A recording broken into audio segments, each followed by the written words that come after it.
Off the coast of Ireland, something didn't add up. A massive cargo ship was moving fast, zigzagging through the sea like it had something to hide.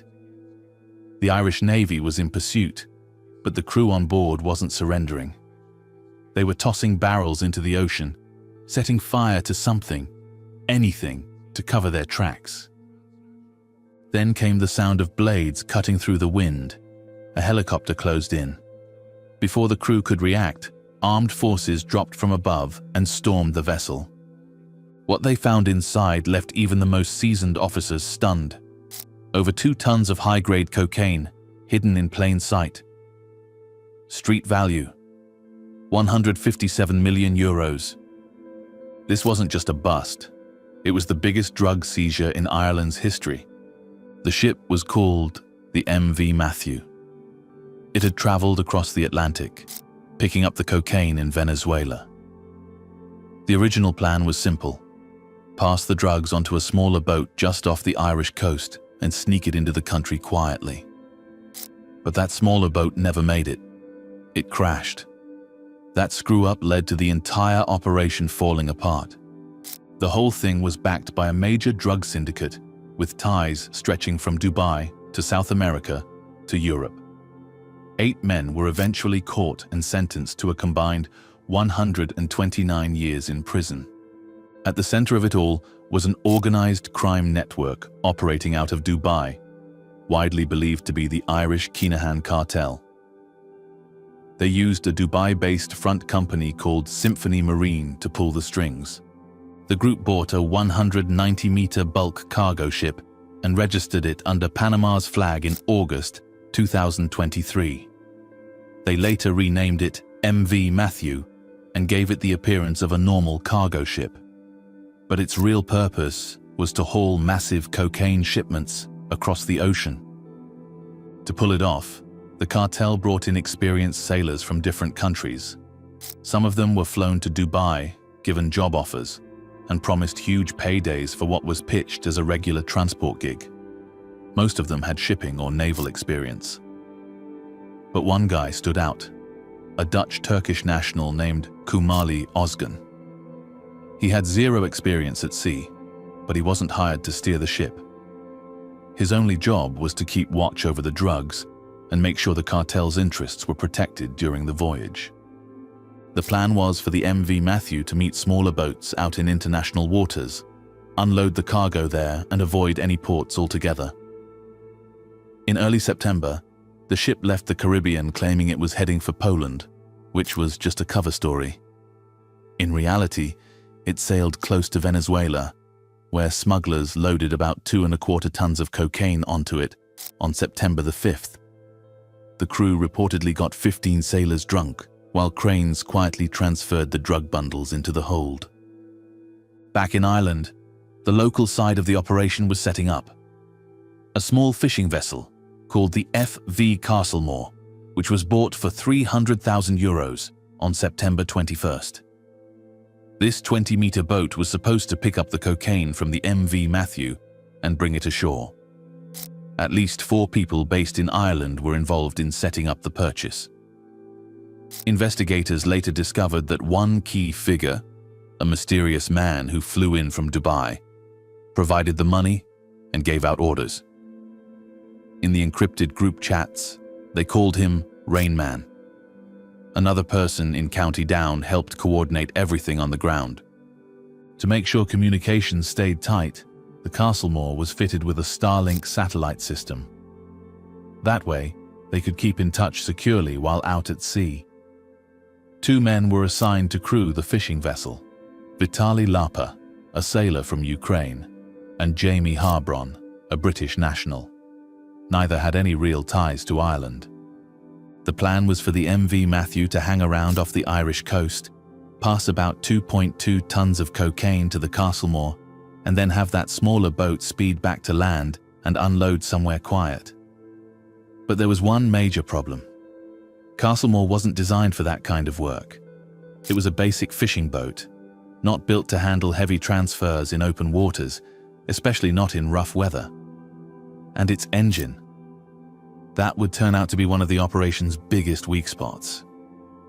As the MV Matthew got moving, a special encrypted group chat was created to link everyone, the ship's crew, the Castlemore team, and the handlers on land in both Ireland and Dubai. The messages in that chat covered everything from location updates and sea conditions to cryptic orders and mechanical issues.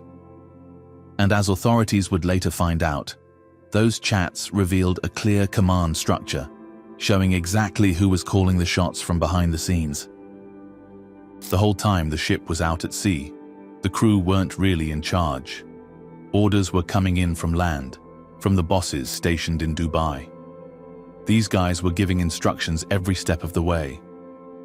They told the crew exactly when to try making the transfer, what to say if the authorities pulled them aside, and even how to run if things started going south.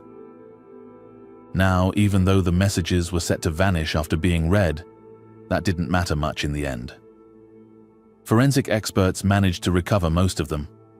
Those texts turned out to be gold for the investigators. They were able to piece together how the whole operation played out, practically minute by minute. By early September, international law enforcement had already picked up on something strange.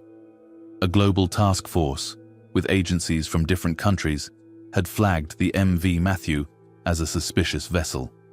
In Ireland, both the Garda National Drugs and Organised Crime Bureau and the Revenue Customs Service got involved. They kicked off a joint operation and started keeping tabs on the ship as it got closer to Irish waters. At first, they didn't know exactly where the drugs would end up. It could have been Ireland, the UK, or even mainland Europe. But considering Ireland's long and open coastline, and the fact that known Irish crime figures were clearly involved, authorities figured Ireland was the most likely drop-off point. They also started noticing strange things on land. Back in July, Vitaly Lapa had flown into Ireland and spent several weeks hopping from hotel to hotel. That was already suspicious. Then, in mid-September, surveillance teams followed him to Newry, Northern Ireland. There he met with someone believed to be a senior figure in the Irish crime scene. Whatever was discussed, it looked serious. Lapa was clearly being guided. From the 23rd to the 26th of September, the Irish Navy, Gardaí and Air Corps were shadowing the MV Matthew as it sailed into Ireland's exclusive economic zone.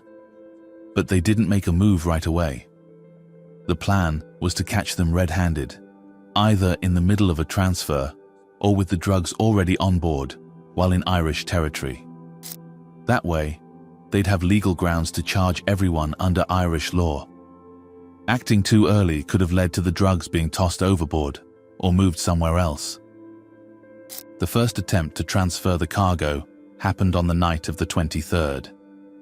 It was dark, the waves were rough, and visibility was bad. Not the kind of night you want to be doing delicate work between two ships at sea, and then the Castlemore started acting up. Its engine was having problems, and the satellite link kept dropping, which cut off their encrypted communications.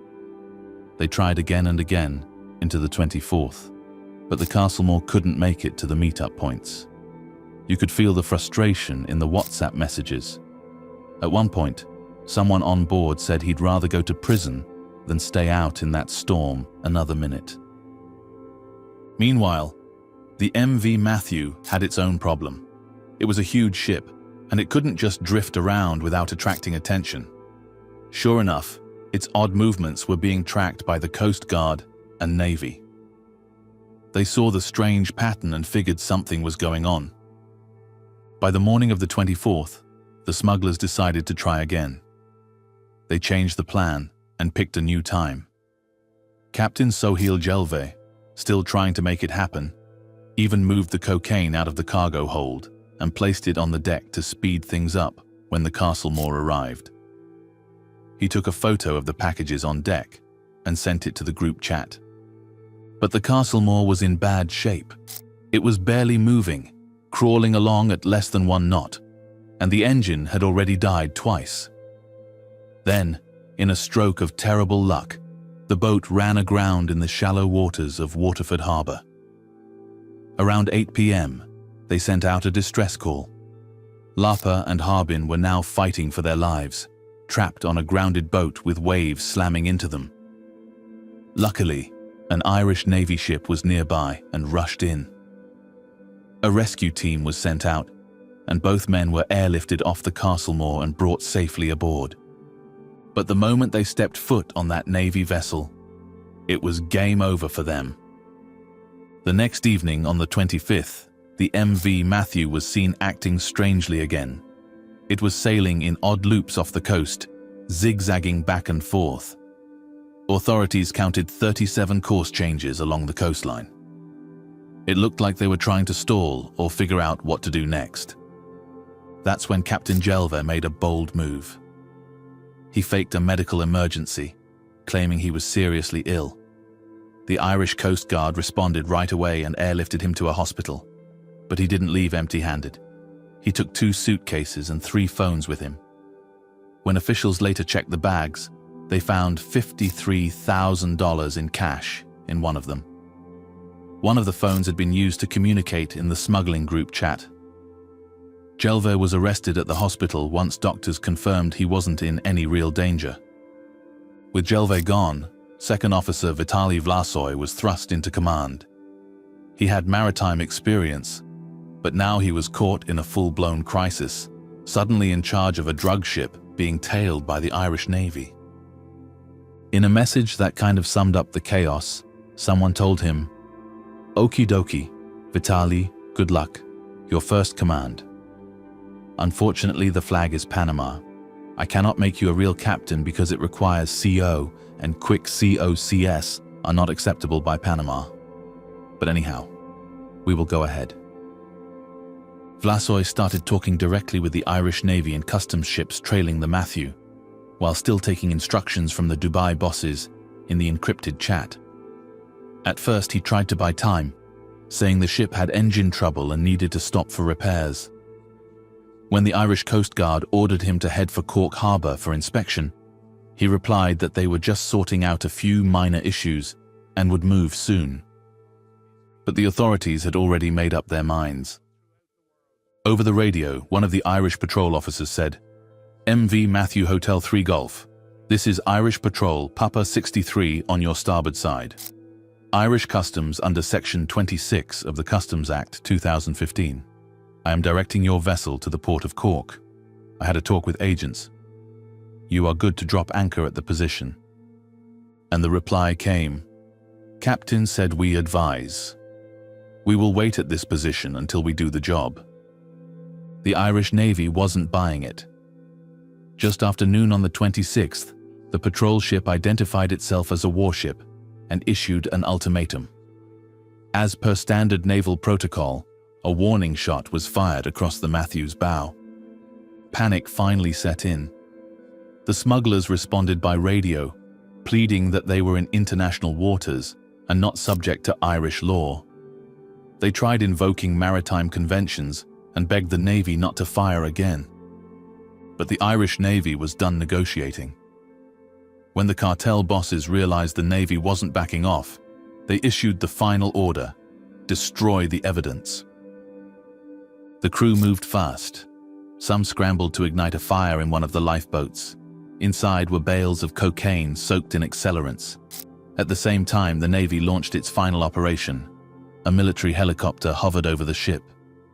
From it descended Ireland's elite Army Ranger Wing. They fast roped onto the deck and secured the vessel within minutes. The crew, stunned and outmatched, didn't resist. The fire in the lifeboat was quickly extinguished. The ship was then piloted to Cork Harbour by Navy personnel. On board, the Rangers and Gardaí began their investigation. 6 crew members were detained in handcuffs. Below deck, they uncovered over 80 large bales of cocaine, each one packed with 1-kilogram bricks of high-purity product. The estimated street value was $157 million. Even after the seizure, the investigation didn't slow. A trove of digital evidence was recovered, including phones the crew tried to dump or hide. The Garda National Cyber Crime Bureau extracted chat logs from WhatsApp and Signal, complete with timestamps, GPS locations, and message histories. The conspiracy was laid bare. When the men were taken into custody, most were silent at first. Some claimed ignorance, but as the evidence piled up, confessions followed. 8 men in total were charged and convicted, 6 from the Matthew, 2 from the Castlemore. The case was tried in Ireland's Special Criminal Court because of its links to organised crime. In June 2025, sentencing was handed down. Kamali Ozgen received 20 years. He had no maritime role but occupied an officer's cabin. He was considered the cartel's man on board. Harold Estoesta got 18 years. He had defied Irish authorities more than anyone else, repeatedly ignoring commands. Captain Sohail Jelva received 17.5 years. A well-educated mariner with a clean record, he claimed financial desperation. He had moved to Dubai, hoping to fund a soccer academy and secure permanent residency. The court acknowledged his wife's cancer diagnosis and otherwise clean past, but held him accountable. Saeed Hassani got 15 years. He too had no previous convictions and a history of legitimate maritime work. Letters submitted to the court described him as a family caretaker pushed into crime by financial need. As third officer, he would have been involved in the ship's navigation and likely engine or deck operations. The other crew, 2 Ukrainians named Vitaly Vlasoy and Mikhailo Gavrik, didn't get off easy either. Vlasoy was handed 16.5 years, while Gavrik got 14. Now, these weren't just some random sailors. Gavrik had actually studied at a top maritime school in Odessa and had already worked with a major shipping company while he was still a cadet. People who knew him said he was sharp, thoughtful, and good at both academics and chess. Vlasoy had a similar background, experienced in the field and with a family back home. Then there was Vitaly Lapa, who got 14.5 years. His wife wrote a letter to the court from Ukraine, explaining how their region was torn apart by war and that he was just trying to keep the family afloat.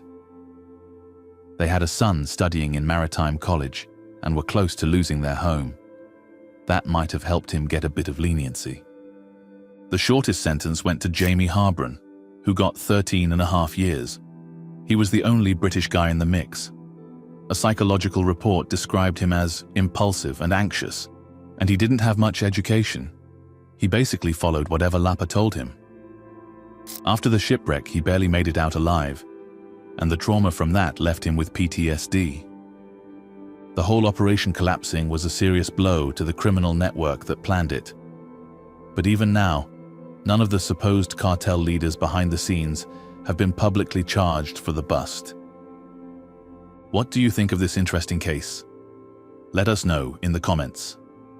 Should the cartel bosses abroad be held accountable for their actions? If you liked this crime story, please don't forget to like, comment, and subscribe. Thank you for watching, and we will see you in the next one.